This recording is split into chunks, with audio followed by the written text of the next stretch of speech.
And we're live. All Awesome. right, cool. Joaquin, you want to do the honors for this one? Oh, most definitely. Well, MetALL Tribe, we have Alex Bouks from Immolation here. Super thrilled about having him over. And thank you, sir. Thank you for having me, guys. You know, as I Cheers was. for you. Cheers for you, Cheers. exactly. We're having drinks here. I was telling Alec at the beginning, is it Alec or Alex? I'm going with the second. Alex. I was telling Alex on our warm up that we have no format, uh, and it's all about the person, right? So there's one question that sort of gets the ball rolling that I love asking to all of our guests, uh, and it's this, right? Clearly, you are a prolific musician. Clearly, creativity unbounded, and I'm not gonna even talk about the technicality and the master of your craft for sure. Music, right? But if it would have not been music, what would have been? I when I was a kid, it was two things. One was being a musician, and the other thing was to become an archaeologist. Oh, So, that's great. because I've always been fascinated by history, and I think that's an important thing because it's finding out about who we are, and so yeah, so that was the other thing that I wanted to be. But I Affordable became for that. And thank Dude, you for becoming a musician, though. But I love the archaeology. well, archaeology just So, lost. Archaeology just lost. We got an amazing musician, but then look, would have been a freaking awesome archaeologist, is what I'm thinking. Because think about that, right? You're right. It's who we are as a species, right? Is yeah, but the cool thing about being a musician too is a traveling musician is you get to travel all over the world and experience all these different cultures and so that for me is a real exciting thing, to learn about all that. So, sure. so far, what has been the place that you have loved the most while touring? I was gonna ask that. I was. hmm, Sorry, dude. that's a hard question. Well, um, probably not only one, right? But I don't know. yeah, I Well, mean, top five.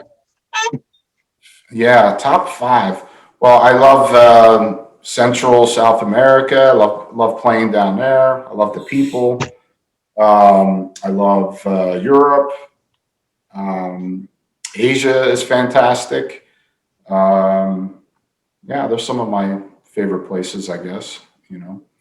Japan was very cool as well. I went to Japan for the first time a few years ago. We played there, and that was fantastic. So that was definitely one of the places I always wanted to go. Did you And guys got to play in a Budokan? no, The no, Budokan no, venue. no, that would have been cool. Right. Hey, No, one day. maybe one day we'll see. Yeah, yeah. I have a big expectation for Immolation, so Yeah, that's yeah, on the we'll be that's on back the out there. Trust checklist there. me. Yeah, Man, I'm sorry, but I'm still like the whole archaeology thing just really got me there. Like it's that answer never disappoints on the guests we've had. They always have this interesting like. Let me ask you this: do you find yourself during your creative process somehow being in any way influenced by this love and passion for history and archaeology and because I understand within the lyrical themes of Immolation there's a little bit of that, but I'm kind of curious as to when it comes to your creative sure. mindset. Well, I think being a musician, um, it's about expression, trying to express some kind of truth, if that makes any sense. And so for me, 100%. I've always been a person that always asks questions. You want to know who, what we are, what this is all about. What are we doing here on this planet? So I think, there's a lot of things in the past that maybe some of the ancient cultures may have known that we don't know now, you know. And so yeah, I think music and things like you know, ancient culture and all those things kind of tie in for me because you know, it's you're expressing yourself, but you're also asking questions, you know, and you're always on this search for this truth, if that makes any sense to any, you know. Definitely. It And makes I think for so music, much music sense. is it's an ethereal thing. It's an art form, but it's the probably the purest art form because you can't see it, you can't touch it, you know.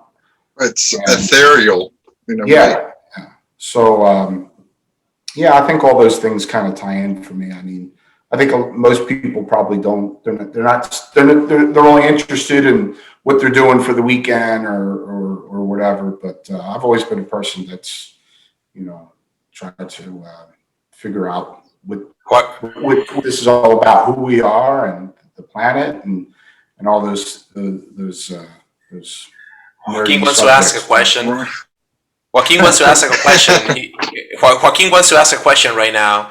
But before I let him, Mhm. I need to read this quote from a book I was reading over the weekend because it pertains directly to what you just said. It was written by good, good fucking question. I don't remember. It's a book about fractal geometry, and uh, it says Greek philosophers generally agreed on the imitative nature of the arts. It seemed obvious that painting, sculpture, or drama imitated nature. But Interesting. what does music imitate? The measurement suggests that music is imitating the characteristic way our world changes in time. Nice. I like that. It's fucking Well, I beautiful. mean, Some deep you stuff know, there. music is it's a form of magic because you're making a change, you know, in people, and it's something that will live on, you know, and you know, if you think about it, it's probably one of the things that brings people together from all parts of the world and all different types of backgrounds, and you know, can bring for a guy that plays, you know, extreme dark music, and you know, I consider it to be a very positive force, you know, and to bring a lot of people together and you know, change people for the better, you know. So Most definitely. Well, what I wanted to ask you, you know, you were talking about your passion for archaeology and, you know, the different ancient cultures. So I was wondering, do you have any like favorite ancient culture or one that resonates with you the most? I have to say, Samaria is it's a very interesting Okay, so time period, an you know. acolyte of Marduk. Yeah, yeah, but you know, but I assume that there's probably older cultures than Samaria because I really don't think we know anything. You know, we really don't know anything about how we got here or anything like that. But Yeah, Samaria is a very interesting time period. yeah. You Now know, you're gonna get Eddie starting with Sumeria and Hammurabi and all that crap. You You open know, the it's Pandora box. yeah, yeah. Babylonians, man. It's definitely a pivotal point in human history because the start of legislation and the first few, you know, the people talk about Hammurabi's code, but I don't think because the whole eye for an eye became sort of famous, but they disregard the importance that that had in humanity in the sense that it was the first written piece of legislation, as in. But I personally, from what I've learned, I don't really particularly think it was a good one in the sense that it predicated on many daring assumptions, if you will. And if you read it closely, even the original translations you can find, it shows you how this faction of humanity decided to put themselves in a place in where they could just convince this other faction of humanity that they were appointed by deities. And if you read Hammurabi's code, literally, that's the first thing they said about how the Anunnaki appointed first and foremost the fatherland, i.e., Babylon, and then they named me Hammurabi to sort of enforce their law. And it's funny because after nowadays you read that and you're like, holy fuck, but this guy is fucking sociopath. Yeah, and holy shit. The Anunnaki are supposedly these star people, that came from someplace else, Exactly. And then I like to contrast, I always love to contrast that to the writings of John Locke back in the 1800s, if I'm not wrong. I'm shitty with years. And where like he starts his treatise on political philosophy, and he doesn't necessarily disregard the existence of a deity, but guess what? He starts like the first page of his book, he's like, no deity has no business appointing anyone to fucking be in power, So, I mean, by the way, Alex, you have to shut me up. Same thing.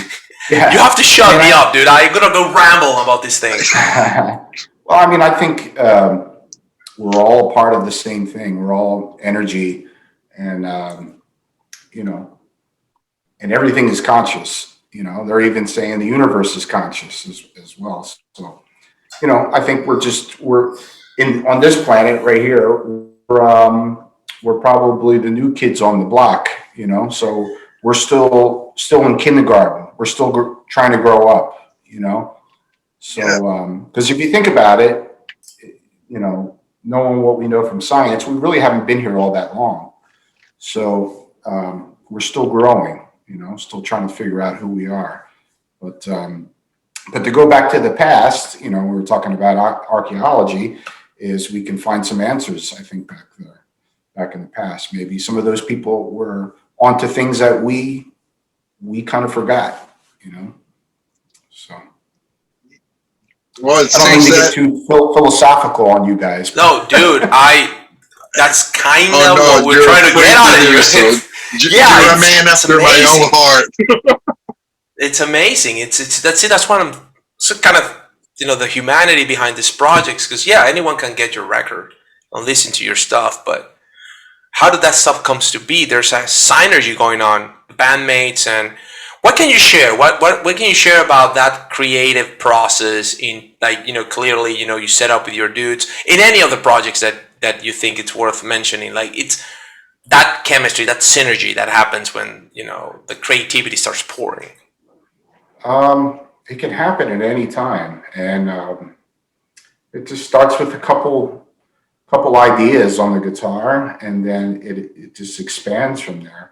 And it's not just the person who writes the riffs; it's the other people, the other musicians, when they put their stamp on the things.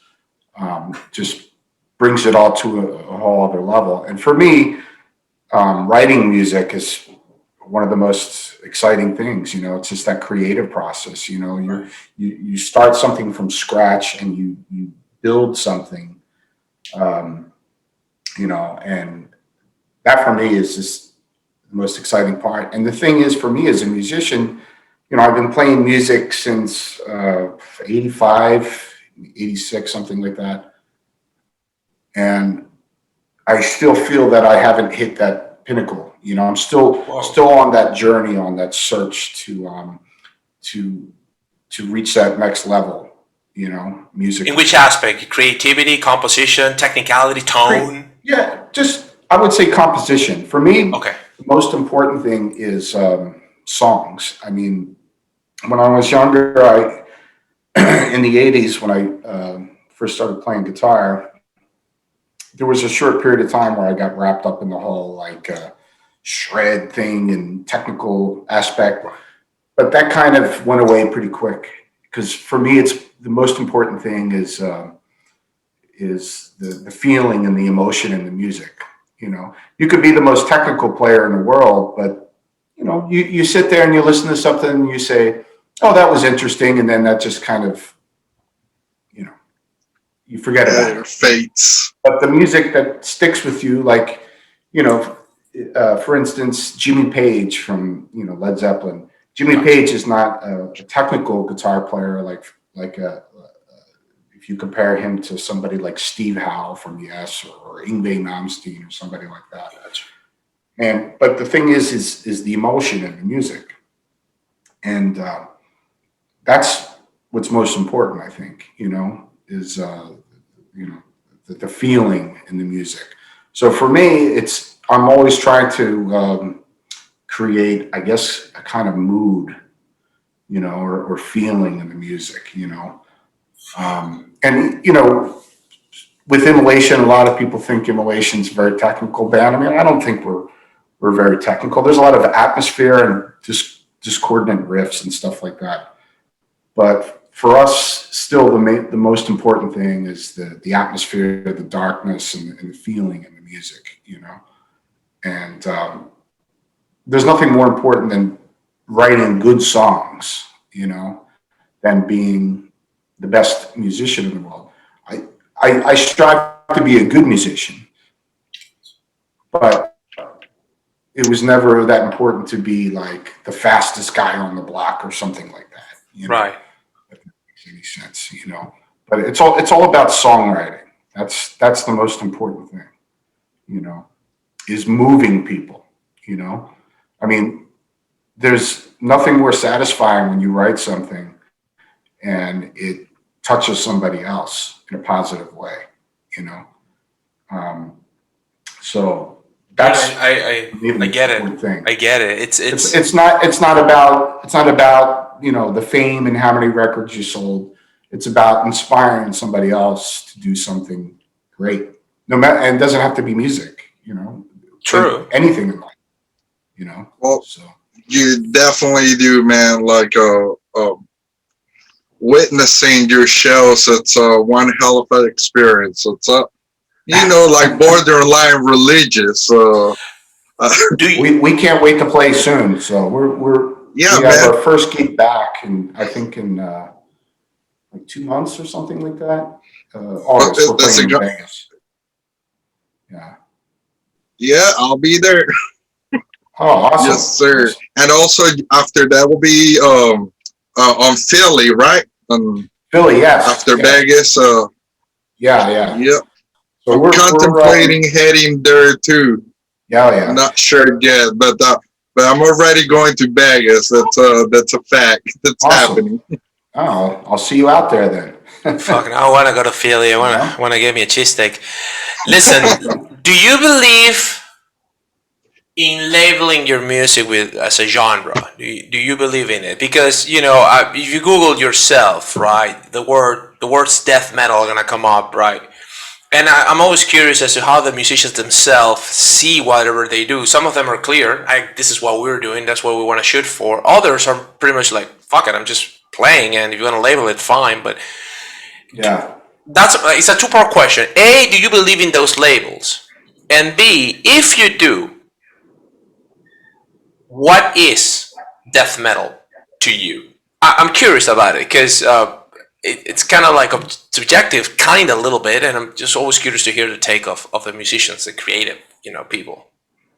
Well, the thing is, when we started doing this kind of music, and this was in the 80s, and there wasn't many bands doing what we were doing. And at that time, the terminology of death metal wasn't used very much. Maybe, I know Celtic Frost used the term death metal. Maybe Necrophagia did. Death did, I think. But we were very inspired by the more darker side of metal bands, so a lot of the German thrash and bands like Celtic Frost and Voivod and Bathory and Possessed and things like that. And they were more on the darker side of things. But I don't think none of those bands really use that term death metal so much. We still like thrash, speed metal, or whatever. Black metal too, but I think, it's in our little circle, so it was only a couple bands. So there was Immolation, which pre-Immolation was Rigor Mortis. and there was my band Goreaphobia, there was Incantation, and we all kind of, you know, met each other and kind of found kindred spirits, you know, because nobody else thought the way we did about things. So death metal, to me, that's what we played. You know, we weren't thrash.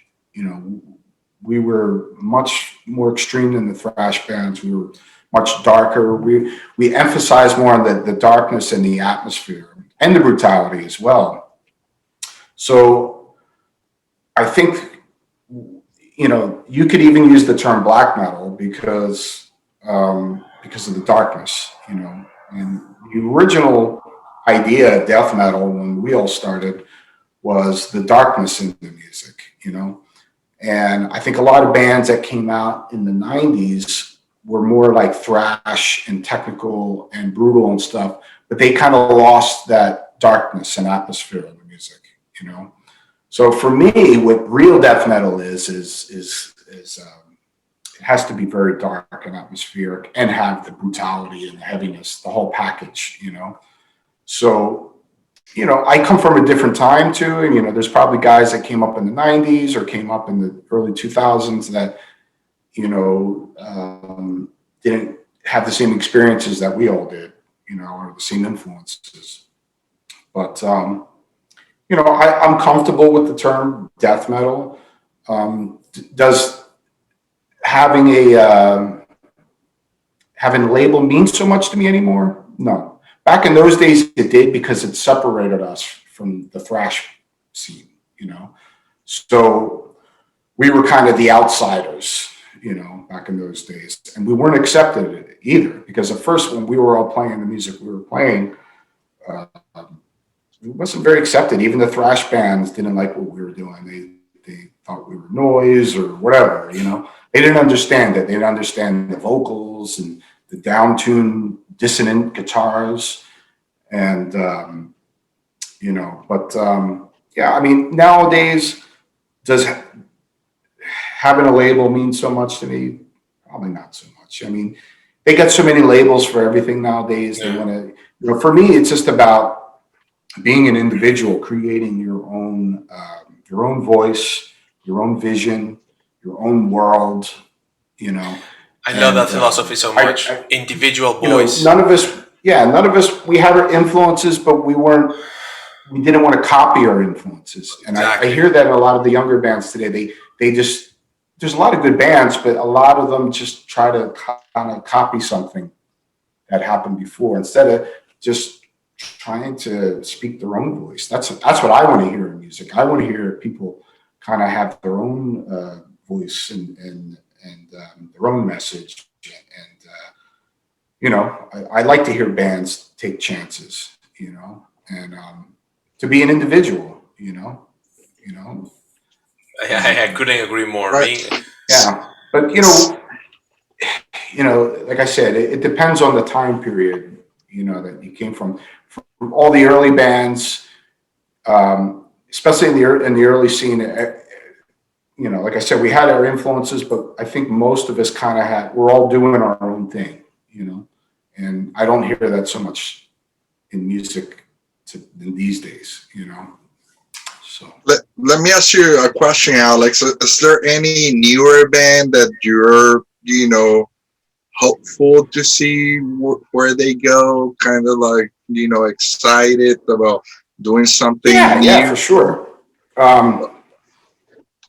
I think Blood Incantation's a really interesting band. I think they kind of take a lot of the stuff we all did 30 years ago, but they kind of have their own take on things. They kind of, they're very influenced by a lot of 70s kind of psychedelic and prog music, which I am as well. So I think that's a really cool thing.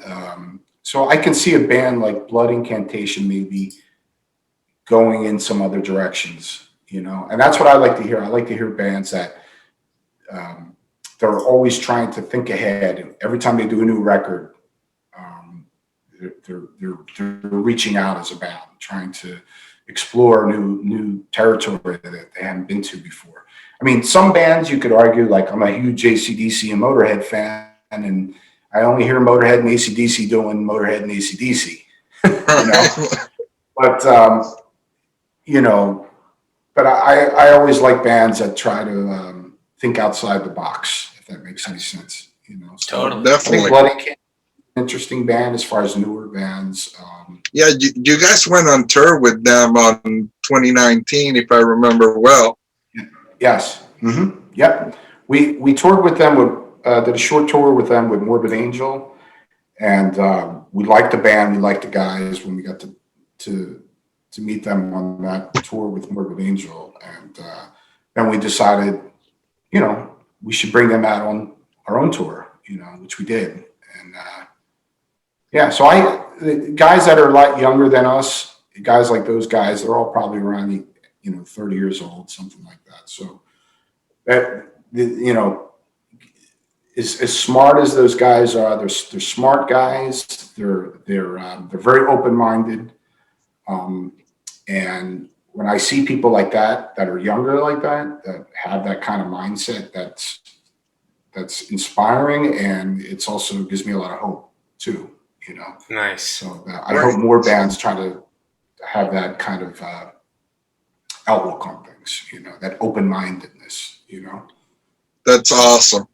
That's I don't know if awesome. I don't know if this happened to you, but sometimes I hear old timers that commenting about being inspired by younger musicians that they actually have covered their songs. So it's it had kind of like come to, I guess, a perfect cycle in a way, because this people, they grew up listening to you, and then somehow you end up listening to them, and you get inspired by the people that was originally inspired by you. That's happened to you? You mean like a newer bands that may have inspired me? Yes, that they were, in when that you were also an inspiration for them to, actually get into music. So kind of like that, retrofit of inspiration. Yeah, I mean, I think it's just a circle of inspiration anyway. It's just trying to, just being creative and thinking outside the box. And yeah, of course, like a band like Blood Incantation, for instance, it kind of, yeah, I think that makes sense because they kind of inspired me, I guess, to kind of think back to when I was younger and that ambition that I had, because as you get older, it changes a bit, you kind of get in your little comfort zone and you do what you do.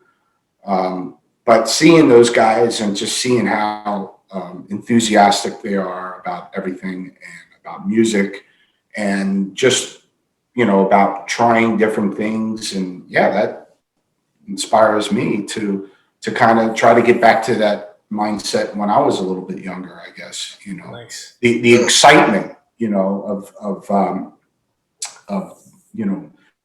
trying things for the first time, That's beautiful there. It is. So what project are you excited about right now? What's that one thing you really can't wait to talk about? And well, I got a few things. Well, first, finally, we're going to be recording the new Immolation record very soon. So that's very exciting after, we have 13 songs. And that's my number. So yeah, we're gonna get in the studio very soon. The plan is, I believe that we're planning on getting in August. So we're just trying to figure out the studio situation right now. I'll head up to Ohio in about a week to Steve, our drummer, and we're going to get together for the first time, all four of us, and rehearse the songs. I hope y'all play some of that new material in Vegas. A little glimpse will be nice. Yeah, well, I'd like to at least do one song. I think that's very possible. Yeah. Hell yeah. So hopefully that'll happen. But so yeah, the new Immolation record was very exciting. And I also have another project called Shadows, and we're finishing up our full length. We released an EP earlier this year, which is not death metal. It's I guess as far as here we go about labels calling, but it's like avant-garde metal. I don't know, like maybe that's the best It's like label I can kind of like Arcturus or like Winter sort. Yeah, I mean, it's a lot of, I guess it's a lot of the stuff I grew up. I mean, I grew up with rock in the '70s and a lot of early '80s, like new wave, dark new wave music, stuff like that. So I think it's kind of a combination of like atmospheric and heavy rock music. So we released an EP earlier this year, and we're finishing up our full length right now, which is the vocal tracks are being all the music's been tracked. So that I'm very excited about because I believe the full length is a major leap forward from the EP. And I always try to use this example. When you're writing a new record, is like if you look at like Metallica, the first three Metallica records, and you look at the progression from like Kill 'Em All to Ride the Lightning to Master of Puppets, it was like major leaps musically going on there. Yeah. So Right. so yeah, I'm excited about that. And then I have another project which is called Plague of Tyranny, and that is myself on guitar, Paul Speckman from Master on vocals, Chuck Sherwood from Incantation on bass, and Jim Rowe, ex Incantation, ex Goreaphobia on drums. And that is basically my style of death metal. So it's my riffs and Paul's vocals and Jim's amazing drumming and Chuck's amazing bass playing. And so we have a whole record written, and we're going to record that after the Immolation record's done, and then I'll go and do that. So Going back to your Shadows project, the web calls it doom metal. yeah, I saw that. Well, What's that? Are they right? What do they mean with? they could use that terminology for sure. It's pretty hopeless sounding. So it's not very. I had heard too many things called doom that they're all different, but yes, by all means, try to give us your version of doom metal. Doom metal. Well, I mean, the doom metal I grew up with was like Candlemass and bands like that. Black Sabbath could be considered doom metal too. I mean, Black Sabbath basically did it all. Yeah, Tony Iommi wrote all the riffs. Right. But, yeah, I don't know. I'm not the best person to talk about labels. What's this? I mean, No, that's the beauty of it, right? Labels are there, and I believe every person sort of makes them in their own way because we sort of agreed. Well, I actually prefer label, if anything, songs and maybe even like riffs, but like and then like thinking about like the album as a sort of like average, like because I've heard some bands that is like I mean, a lot of people. I don't really care what people call. They could label it whatever they want if they like the music. I mean, for me, it's just about honesty, And Shadows, that project in particular, there was no conscious effort of what we were when we went into it, what we were going to be, what we were going to sound like. It just came very natural. Yeah. So, and it just progressed as it went along. So I can tell you that it comes from a very honest place. There's no like plan on, we're going to do this or we're going to do that, or and it goes back to even the early days of death metal in the '80s. Like we all had our influences, and what came out is what came out. And that's that's the sound you get, So for me, it's, the best thing I could say, it's honest music. But for whatever reason, the music I write is always on the dark side. So it's always going to be dark, But like I said earlier,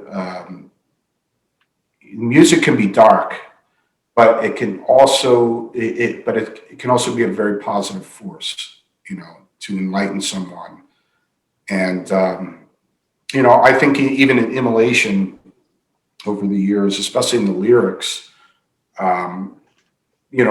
Ross's lyrics have changed a lot over the years, where he's asking a lot more questions, and it's more about just exposing the evils in our society, and it's not just focused on religion or whatever, it's the big picture, and I think a lot of people can relate to that, because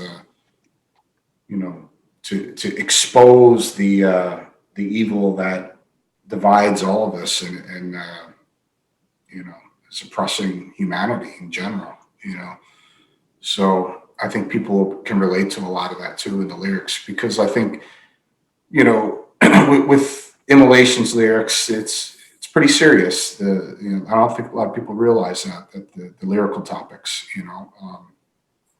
it really talks about, things that we're going through as a society, the world. Dude, I've always loved lyrics. I think it's a. I mean, think about it, right? You. It's a message. Right? You. I mean, damn, it's hard, but I mean, I if do you're pay going to attention have to lyrics. strong dramatic music, I think, the lyrics should be equally as strong and dramatic, and it should represent the sound as well, and that's There why for have. me, I always like bands that had more intelligent approach to lyrics, like around a Celtic Frost shirt. And when I was a kid, if you compared Celtic Frost to a lot of their contemporaries at the time, like Possessed or Destruction or Venom, or those bands, like Frost had a more intellectual approach to the lyrics and the imagery, everything, and that really set them apart from. And no disrespect to bands like Possessed at all, I love that, but Possessed is just like, Satan, blah blah blah blah, kill, blah blah blah blah blah, and all that kind of stuff. And Frost was talking about, like, ancient cultures that were destroyed, and the occult and things like that, and interesting topics, so strong. It was resonating with your early calling. Yeah. Yeah, Exactly. yeah. But so I think the lyrics should be, as important. Dude, I remember when I was a kid. I love contrast. I love contrast. So I'm going to name this example because of the contrast that's going to insert in the conversation. I was a kid, and my dad, he took me to a record store, and he tells me you can pick an album, and I chose Americana by The Offspring. Mm-hmm. And I would sit down and read the booklet with the lyrics, and there's a song, Staring at the Sun, because Joaquin and I, we sort of come from a funky sort of standing in a specific country, specific society, and I remember reading the lyrics. It said, "There's more to living than only surviving. Maybe I'm not there, but I'm still trying." And that, to this day, I always remember how that inspired me to understand, you know what, the literal, maybe he meant something else. That's the thing with lyrics, right? They've maybe thought about something, they wanted to write it down, maybe they compromised because of the phrasing and the wording and the melody. But it doesn't matter. You got something out of that. It doesn't matter. Exactly, that's my point. And I remember thinking, holy shit, there is indeed more to living than only fucking surviving. And I'm definitely not there. and it was such a boost life, like, so lyrics to me personally, I love them. Like when I pay, like I don't give a 5 out of 5 to a song if the content, well, it could be instrumental, and yeah, you feel something, but if the lyrics hit you, I don't know if Mhm. that's your experience, but it's like this I could like tattoo this. You know what I'm saying? It's and I find that in every genre, which is kind of a question I love asking to all of our guests. And Joaquin wants to ask you a question, and I'm gonna let him. But I love this question because it introduces contrast as well. You've clearly given us so much about your experience and your creativity on the process, on the genres or slash labels or whatever you want to call it that you actually dealt with. But I'm kind of curious if you have like a guilty pleasure, like out maybe like music wise, like outside of the metal scene or something that you're like part of you is like, what the fuck am I doing listening to this? But then you find yourself not being able to push pause, and you're like, maybe I want to listen it again. It's always a fun kind of question to ask, I guess. Yeah, well, I'm very open-minded. I like a lot of different stuff. I don't just listen to metal, of course. Maybe when I was that kid in the 80s, because, if you didn't listen to anything that was extreme, you were called a poser or whatever and stuff like that. But I don't have any guilty pleasures. I like what I like. I don't hide what I like. And, Exactly. so I like all kinds of music. You know, Particularly my favorite music is from the '70s and the early '80s, and I like a lot of classical music. I grew up with a pretty I had a really good musical upbringing because I'm Russian, so my grandparents listened to like Russian folk music and classical music and opera in the house. So I had that playing, Mamushka. and yeah, and my father was into rock and roll. So he introduced me to like Jimi Hendrix and the Beatles and the Doors and the movie Blues, and then I had uncles that were into the hard rock of the '70s. So it was like Black Sabbath, Deep Purple, Zeppelin, Scorpions, all that stuff. So I kind of had all this different stuff kind of thrown at me at the same time. So Gotcha. Yeah. it's I've always had kind of a broad taste in music. So of course I always was more attracted to the heavier, darker stuff. Like it was a journey. Like hearing Pink Floyd was still the darkest music I ever heard, and then I I remember heard the it. I like. heaviest Sabbath. And then you just go on from there. And then you discover Judas Priest and Iron Maiden, and then Slayer came out. I mean, imagine hearing Slayer for the first time. That was pretty I was mind blowing. 4 when I first listened to Thin Ice by Pink Floyd, and I thought that was the most Yeah, unbelievable thing. It was, shit. It's yeah. just So, but and so I don't know. I don't have any guilty pleasures. yeah. I use the term I because it conveys that one thing that it's not necessarily your mainstream choice, but Well, you it's know, funny because a lot of kids, they, in the metal scene, like I don't know what they think. They think that, especially, they don't realize, like, especially the guys, the older guys, like, there was no death metal. There wasn't thrash metal. We grew up with, music from the '70s and the yeah, '60s, like, Right. and, And a lot of punk. yeah. So, but they think, I don't know what they think. They think you just listen to, like, death metal all day long, and in saying that, I'm proud to play death metal, and I wear it with a badge of honor too. And I love extreme music, of course, but there's a lot of other sides to me than just that, so that's why it's good to have other projects to express yourself, exactly, exactly. that's not being a poser. That's being honest, So Heck yeah. No, I agree 100%. It sounds awesome. yeah, yeah. But yeah, there's so much great music to discover, that that's still that I probably haven't heard yet. That I want to hear it. So Right. Well, this wasn't my question, but then when you were saying about the different things you like and that doesn't make someone a poser. You guys extrapolate that to different other phases of your life. That I guess people younger fellows in the metal scene. I guess they kind of like idealize, their favorite musicians as like they're just eternally, playing their favorite track, and they're like so evil and brutal.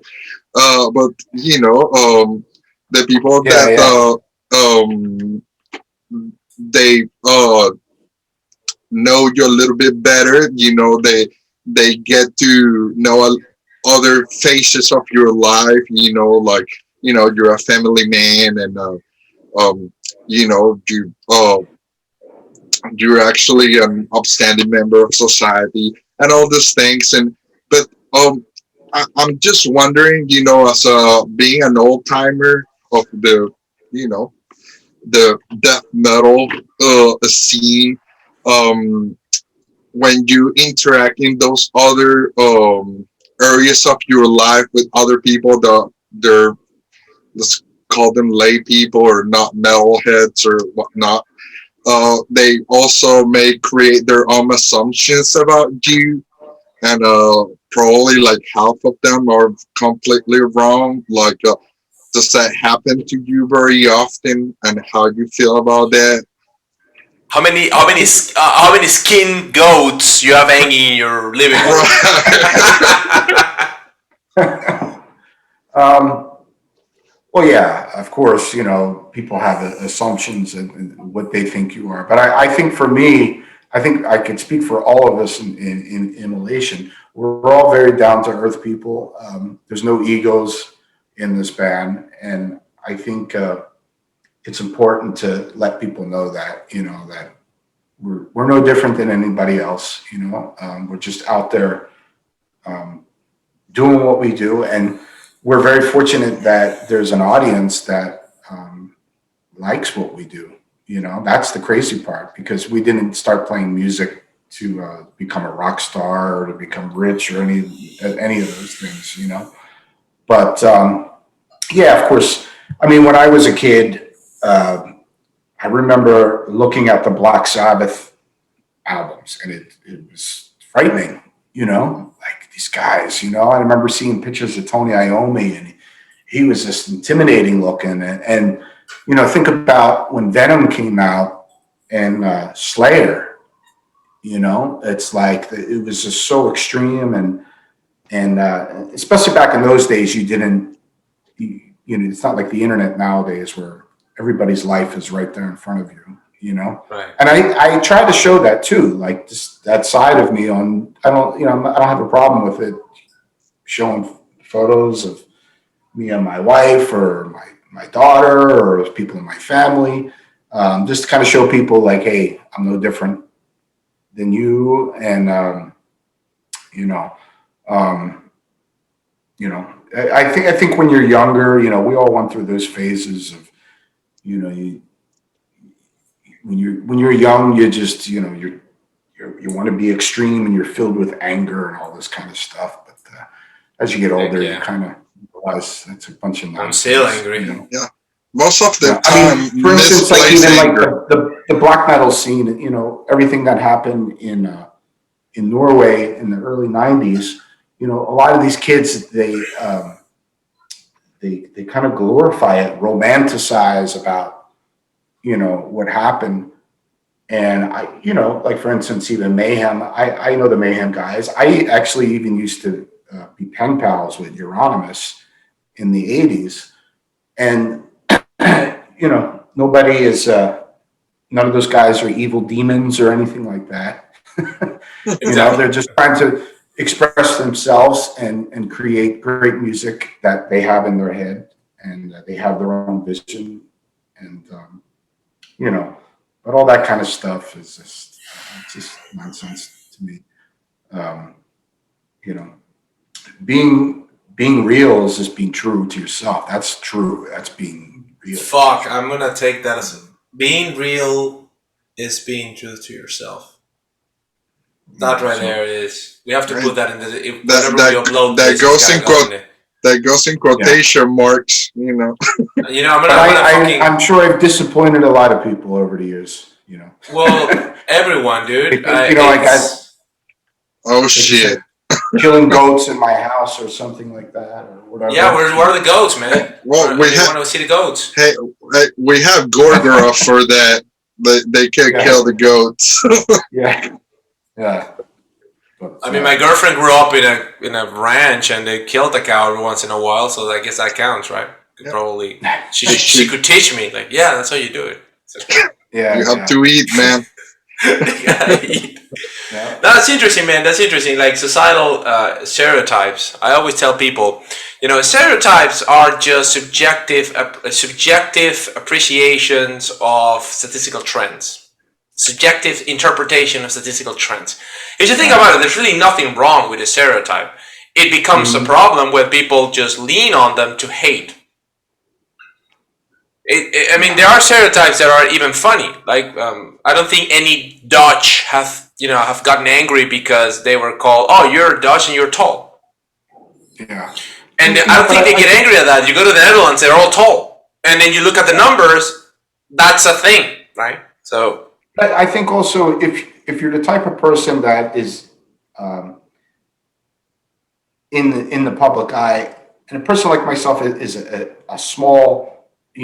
Very small, I'm not like some of these other people, that I know that are much more in the public eye, but I think there comes a little bit of a responsibility there to try and set a good example, when you have that kind of, that, I don't know, maybe influence or whatever on people, so you should try to be a positive force. Because look at the world we live in. We so many corrupt politicians and all kinds of stuff out there. And it's don't. And what get me there. They're not doing anything good. They're dividing people, and it's all about power. It's just sociopaths. That's what they are. They are functioning sociopaths who have found a niche on where to fucking function so that they can parasite out of the work of real value providers. That's what they are. Yep. So, I mean, don't get me wrong, I'm pretty sure by Pareto's principle, 20% of them are actually doing something, because it's what I tell people. I look outside my window and the lights are on. There's clearly someone fucking making sure they are on. So kudos to them. They're a little piece. Well, those ones are now politicians or technocrats.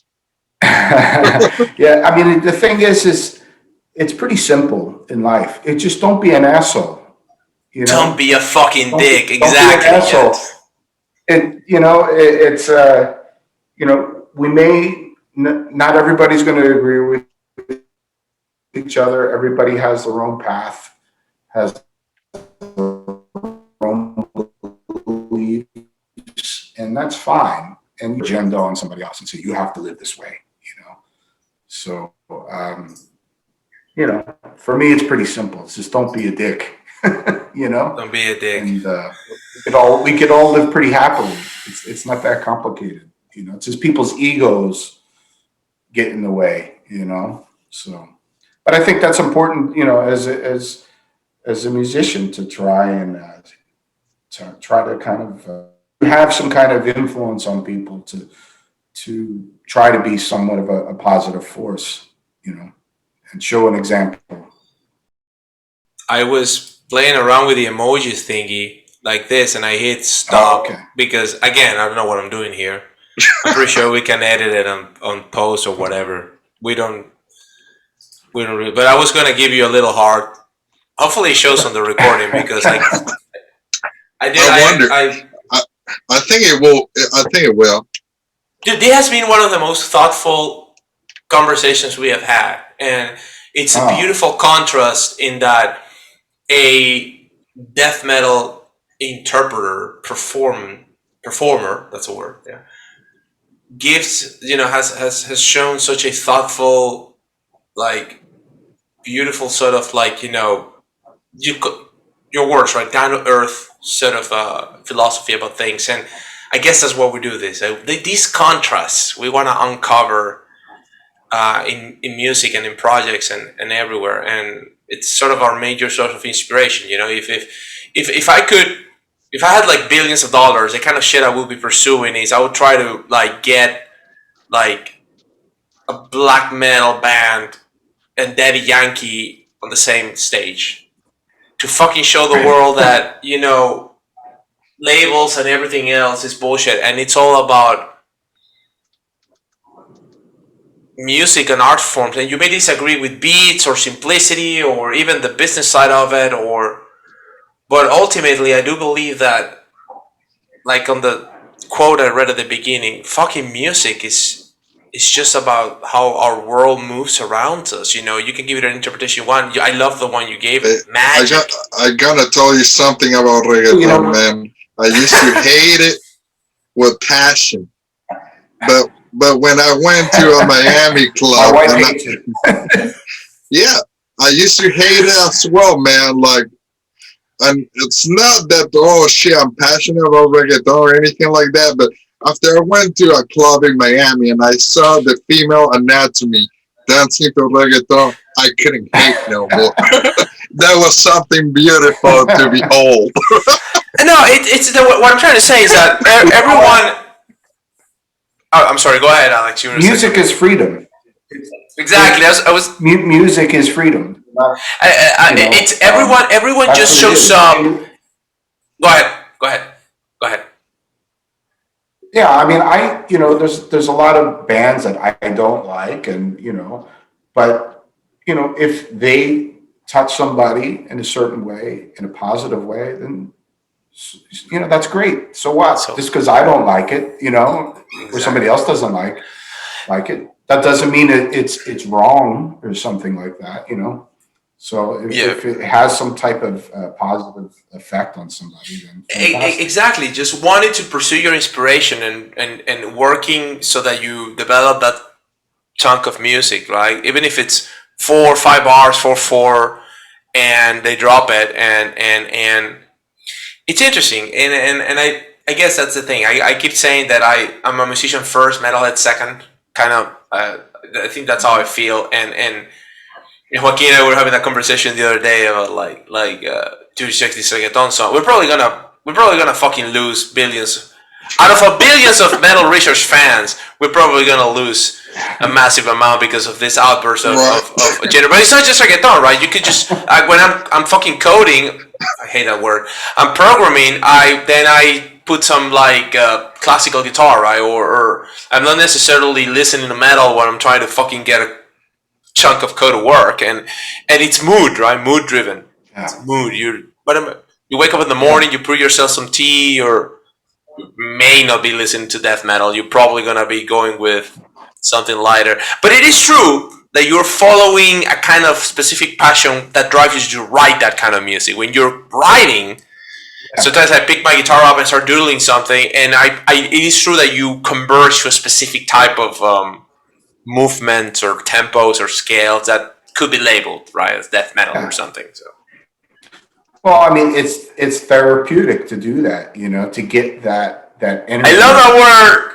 Instead of getting something out in a negative way, you get it out in a positive way, I've been able to get away with not going to a shrink because of music. Right. Yeah, I mean, I think every human being has their own will in life, their own true will that they need to follow, and it doesn't matter what it is. If it's playing music or planting trees or whatever, or making a painting or whatever, building a house, whatever you're passionate about, you have to go for that and do that, and because if you don't do those things that, a lot of people go through life and they just like, oh, I wish I did this, I wish I did that, and you just got to go for it, because you'll never be free and never truly be happy unless you really go for whatever you're passionate about. So. Amen. That, yeah. Joaquin, I Yep. guess we should Well, probably wrap it up. well, I don't know. I still have my question. Never made it.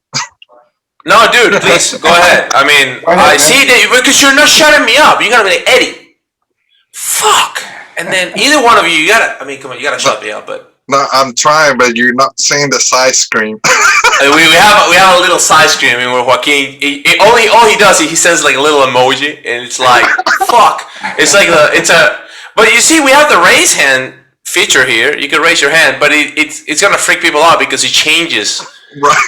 But anyway, I'm gonna shut up now. Joaquin, just take it from here, man.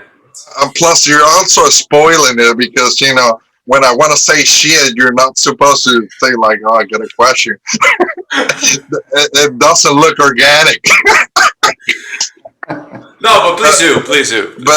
But anyhow, earlier when you were talking about how important lyrics were, to be on the same page with music. I totally agree with that. But taking that, a notch up, you know, also the audio visuals, when you make a video clip, Yes. I usually I don't write about video clips, but I did write about the first track of your last album, Uh-huh. the Distorted Light, because I was very impressed about the imagery that was shown there, and I was trying to convey the emotions that Yeah. that I experienced while watching that video. And anyhow, that's my perspective, but I want to know what was actually really happening in the minds of y'all as creators, like brewing, this mix of lyrics, music, and video, working with the filmmaker and all that. Like, what was the original intent? How that happened? Please, guide us through, the creation of The the video. Distorted Light video clip. Okay. Well, one of the pluses that we have in this band is Bob. He does the videos. So you got the guy that wrote the riffs and he did the video. So there's nobody in the outside doing it. So Bob does our video. He did the Distorting Light. He also did When the Jackals Come. He did that video as well. So it's great because you have the actual band member doing that. So Bob has control of that aspect. So I think that's another reason I think that those videos can express the songs better because you have the guy in the band actually doing the video. So I don't know if that answers your question, but yeah, Bob, did the videos. So he's, Yeah. Well, it partially does. That explains why it came out so good. But can you tell me what was like the concept of that video? Because you got like this religious iconography, then it's like mixed with some like like Bellicum images, like fucking like nuke blastings yeah. and Well, tanks and shit like that. I guess it kind of represents if you think about the title of the song, the distorting light. And if you see all those, there's so much going on in that video in particular. There's all this subliminal stuff in there, So I think that kind of represents that kind of that hidden chaos, if that makes any sense. And I think Bob did a fantastic job about it. He kind of has it. He'll have an idea, of what he thinks what needs to be done with the video. And like I said, luckily for us to have the guy in the band actually do the videos is great because it's hard to express yourself to somebody else that didn't write the song And Definitely. but that can also be cool too, because you can get somebody else's interpretation that maybe is equally as interesting, than the person that wrote the song, but yeah, yeah, I mean, that video, I'm really happy with that video. It's like Bob did a lot of work. Yeah, As you see, there's a lot of people don't realize that too when they watch a video. I don't think they see all the crazy stuff that's going on. I went frame by frame. After I watched that first time, I want to see all this stuff going in the background. Yeah. And I was like, holy shit! I just the sensation was the end is near. Yeah. Yeah. Well, I mean, we're planning on doing a couple videos for the new one. So, and we plan on kind of taking the next videos up to the next level. We even want to try and do that with the live show as well, and try to incorporate that kind of stuff in there too. So depends on how much money you have to deal with, to do a production like that. But, we're going to try. But I'm glad. Bob will be happy to hear that you really took the time to go frame by frame and check out the video. Great job, man! Kudos to y'all and great job to Bob. He did the video. Yeah, definitely. I don't have my hat off, but if I would have taken it off for him. That's awesome. It's a lot of work because just the hours of editing and all that kind of stuff. It's just, you really gotta have a passion and a patience for it. And that's cool that Bob also has, besides being a guitar player and a songwriter, he has another outlet to be creative now with videos, which is cool. Of course. Something that he discovered over the years. So now there's no need for us to really kind of get somebody else to do it. Yeah, so it's not just karate with the guitar then. Yeah. So yeah. That came about because Bob cut his hair off back in the early 90s, and then he was like, well, I better do something. I got no more hair. So, so I think that's just kind of, it's an evolution of his movements on stage. People really dig that shit, straight up. It's really cool, all that stuff that he does. Oh yeah.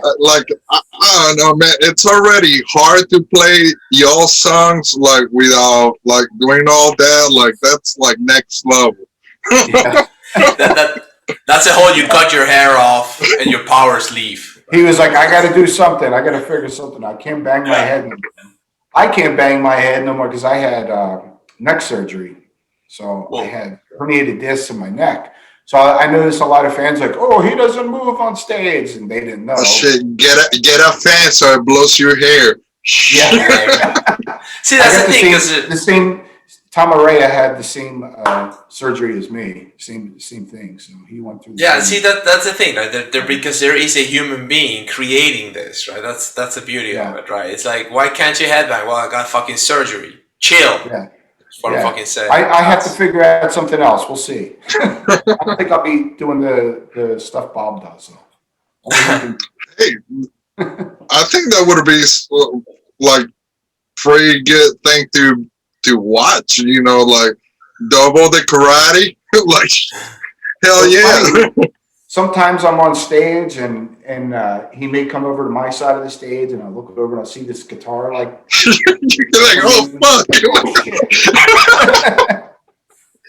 So listen, I like to wrap up episodes with a tribute to gratitude. I think I remember when I moved to California around 2010. And I remember my first Thanksgiving, I thought, damn, now this is a holiday that makes sense. Kind of like a tribute to gratitude. And my question is this, right? Without mentioning names, without saying who these people are, if you could conjure up these people in your head right now that you are eternally grateful to, that you unequivocally know they've made a difference, that they've made you better in any way, without telling us, without sharing who they are, what would you tell them out loud? Um, Thank you. I'll do my best. You know, Concise and I love it. Yes, exactly. I don't That's To know the awesome. what point. you guys, but To the point, or which is I'm what I don't trying. do. I'm trying. I'm still trying. You know, Damn, still that's trying to awesome. get That's a better. great answer. That's a great answer. Jay, you wanna just say something before we wrap up? Because I mean, we told this guy like half an hour, and it's like, That's okay. Well, so I guess everybody should look out. Finally we're heading into the studio to record the new Immolation record. So we plan on having it out. Most likely it'll be out early next year.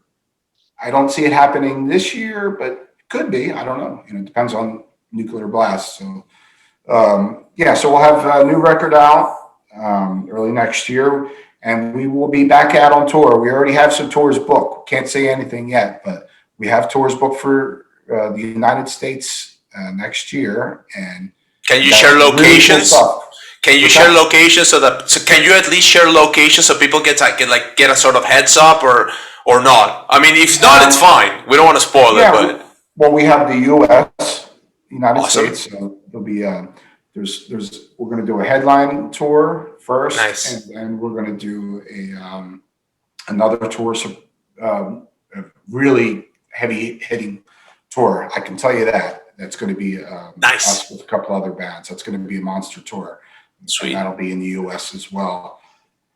And yeah, we're working out stuff for Europe as well next year, and and we plan on doing the same thing, just hitting all different parts of the That world, sounds awesome. Asia, Central America, South America, and North Dude, I'm America. waiting for you guys to cross. I'm not actually in the States. I'm in London right now, and Oh, great.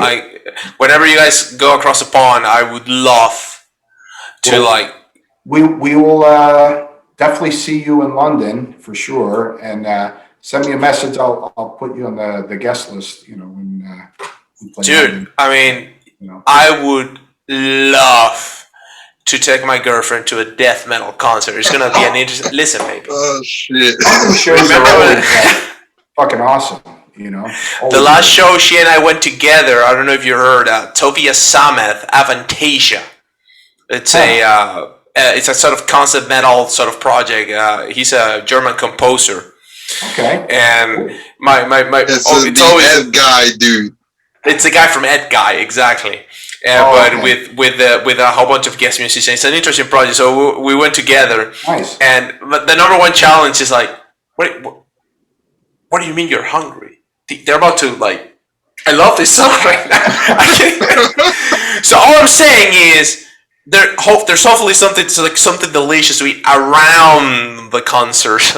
Yeah, I'm looking forward to, usually because I tour so much. So I usually, when I come home, I don't want to go out. But my wife is the one that usually like pushes me because she likes a lot of the same music that I do, particularly a lot of like 70s, You're a lucky really guy. heavy metal. So she pushes me to go out, like, all right, we got to go see Ingve, or we got to go see whoever, and so I'm actually looking forward to seeing some concerts myself. Yes, exactly. Alrighty. I But guess got a question here before you're free to go, Alex. Okay, no Uh, problem. we're talking about like your tours and all this stuff. So um, what's your favorite festival, man, to play?